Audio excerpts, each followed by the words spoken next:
It's the third largest country in Africa.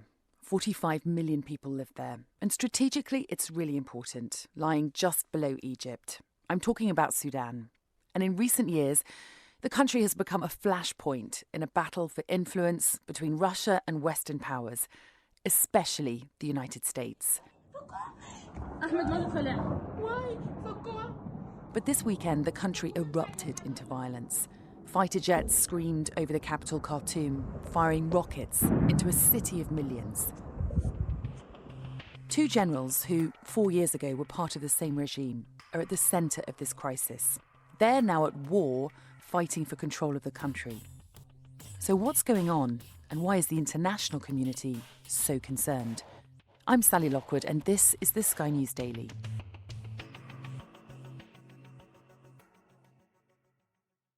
I'm going to be talking to an aid worker who's based in the capital of Sudan. When I spoke to him on Monday, there was shelling in the background. Our staff and friends, they have incidents where bullets have hit their windows and sharpnels have ended up in their rooms. That's the current situation. But first, our Africa correspondent, Yousra Elbagir, on the political situation. This is also very personal for Yousra. She's from Sudan and has family caught up in the crisis. My parents are currently trapped at home. I call them frequently to find out how they're doing. And I this morning heard gunfire over the phone while I was talking to my mum, and it was really loud. And this isn't just something that I'm experiencing. This is people around the world. Sudanese people in the UK, in countries all over, and calling, trying to reach their family, trying to make some sort of contact. But I think the main fear that we all have is that we can't see an end. We don't know how this is going to turn out.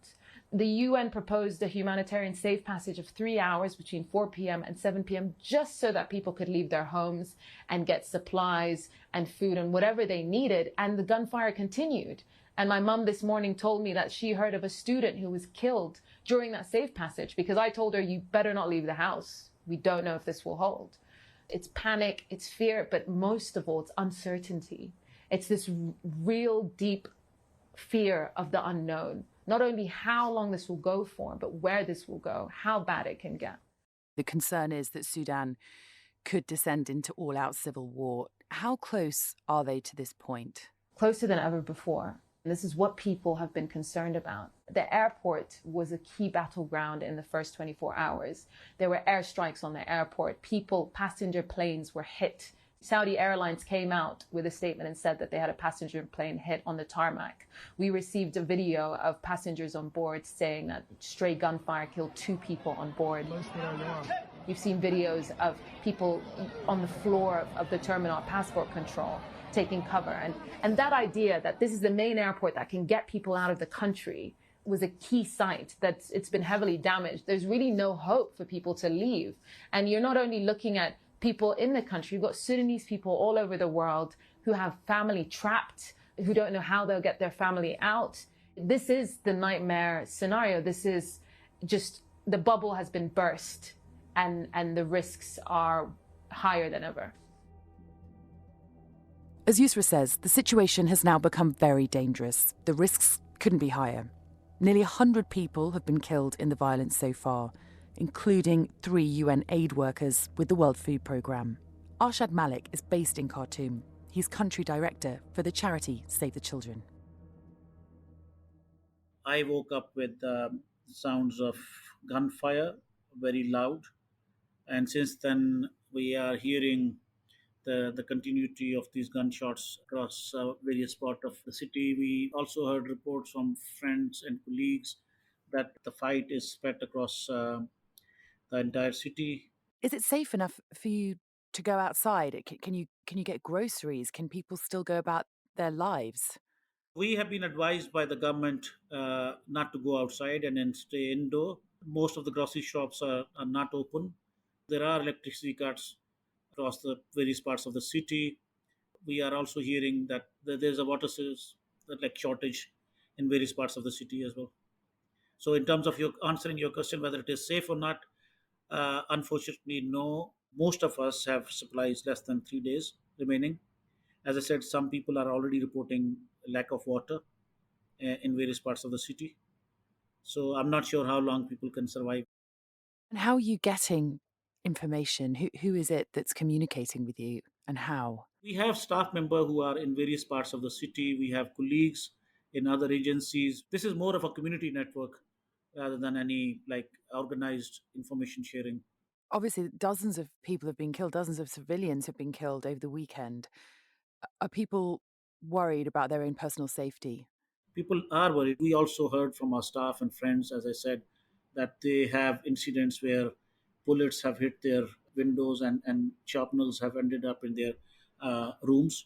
So that's the current situation. So people are quite concerned about their safety and security. It's not just civilians, some aid workers have also been killed over the weekend. Four of our colleagues, three from World Food Program and one from another peer organization called Relief International, have died. Our office in North Darfur was attacked last night.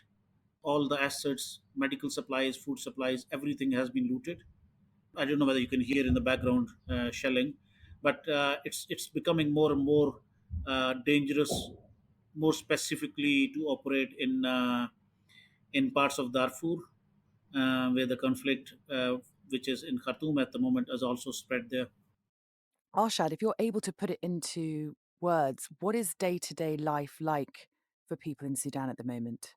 The life has come to standstill. As I said before, people don't have access to water, people don't have ration for them to survive for another couple of days.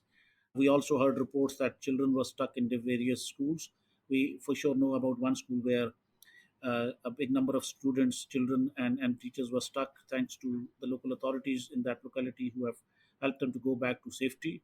One of my colleagues is stuck in one of the school. She went with her son to the school, and since then she's not able to return. She's still there. We have colleagues who are stuck in various different places. We are hosting ourselves, friend of my daughter. So that's the day to day life. They are taking shelter wherever they can in the given situation. And of course, you're already there looking after vulnerable children. How much worse is the situation going to get for them? That's one of the major worries we have. We are really concerned about the psychological condition of the children. Children like are continuously hearing gunshots and fighting going on. I have heard from colleagues that their children are not able to sleep. One of our colleagues has reported their sibling, who's like around 12 years, is showing extreme signs of stress. So there is already an impact of well-being of children. Sudanese people do not deserve this. This is a very beautiful country with like excellent people. I've spent 4 years here. I have a huge lot of respect for the communities here. So we hope that the situation stabilizes in the near future.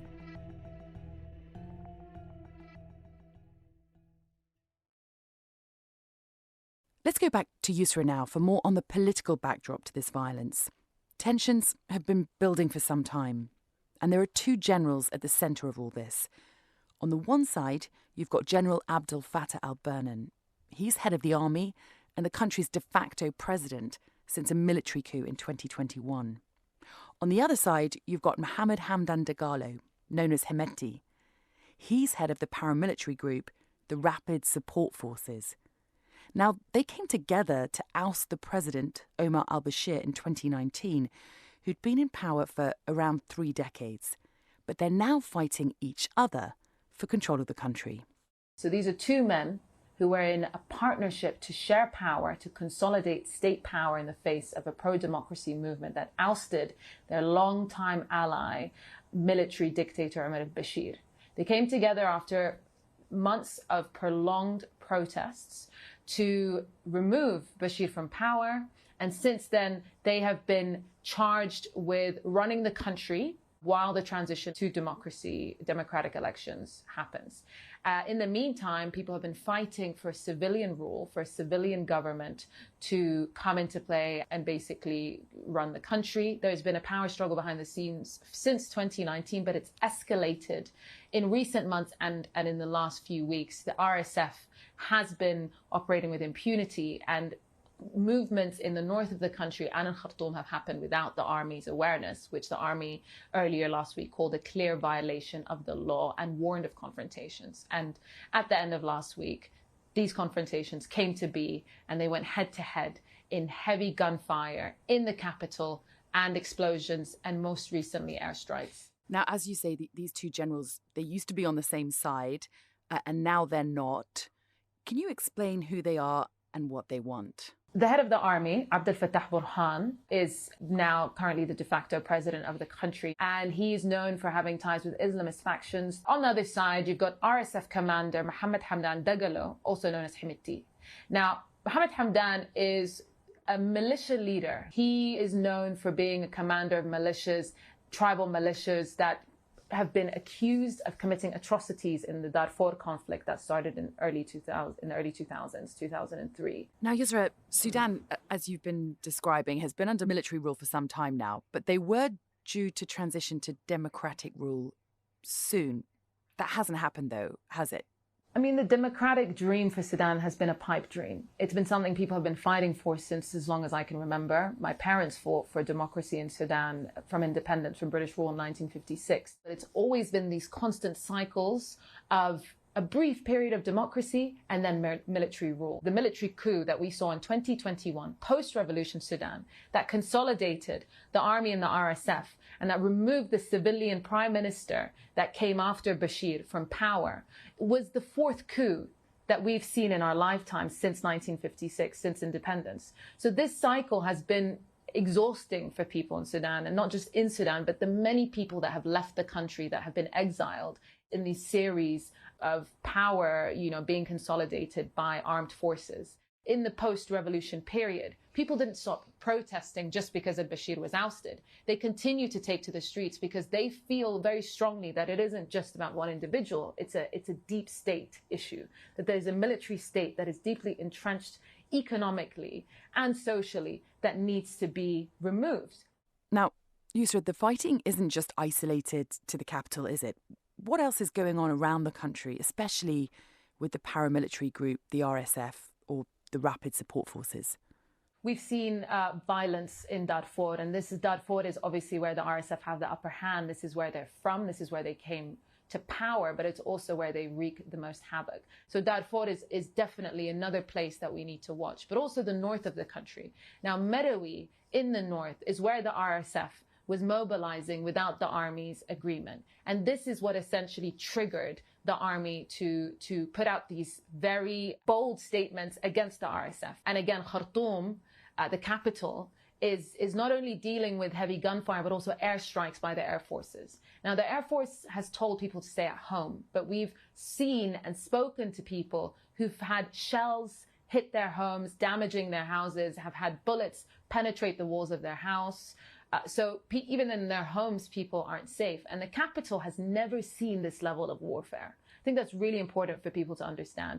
Even though Sudan is home to the longest civil war in Africa, Khartoum has never had shelling, airstrikes. There's been a lot of violence there since the revolution, protesters being killed. There was a massacre in Khartoum in June 2019 where a pro-democracy sit-in in front of the military compound was disbanded lethally. People were killed. There were rapes, hundreds injured.